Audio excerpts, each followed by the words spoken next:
عصر همگی باز مهر آمد، چنان عاشقانه مستانه بر جان آدمی می‌رقصد. درختان تلو تلو زنان مستانه می‌رقصد. نا می‌کشد پاییز بر جان زمین، رنگارنگ می‌شود زمین و زمان. درختان چنان کل زنان می‌رقصند، چکاوکان عاشقانه می‌رقصند.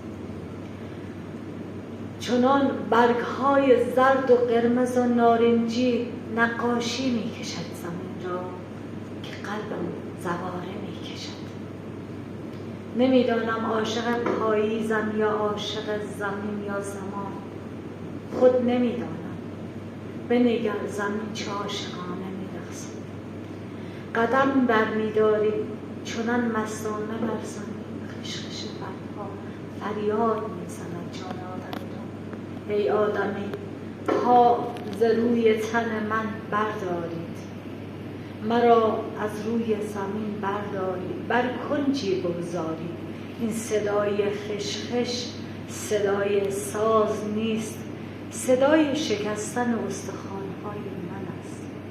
من همچون شما عاشق بودم و رقصان بر شاخسار می‌رقصیدم. حال خزان گشته بر زمینم، هی پا ز روی تن من بردارید. گهگهی مرا بر در و دیوار آویز کرده نقاشی از من بسازید بر زمان. حال بنگر من زرد و خسته خفته بر دل خاک شدم. نشان ز جان من میجویی، زرد و خشک از جان تنم بر روی خاک افتادم. ای رهگذران عمریست که من مردم، مرا ز زمین بردارید، بر کنجی بگذارید. نشان من همین جاست، در کوچه بس کوچه این شهر، در پستوی کوچه ها، در حیات های پر از تنش، کودکانی پر از تلاطم، رهگذرانی خسته. ای آدمیان مرا ز زمین بردارید، بر کنجی بگذارید.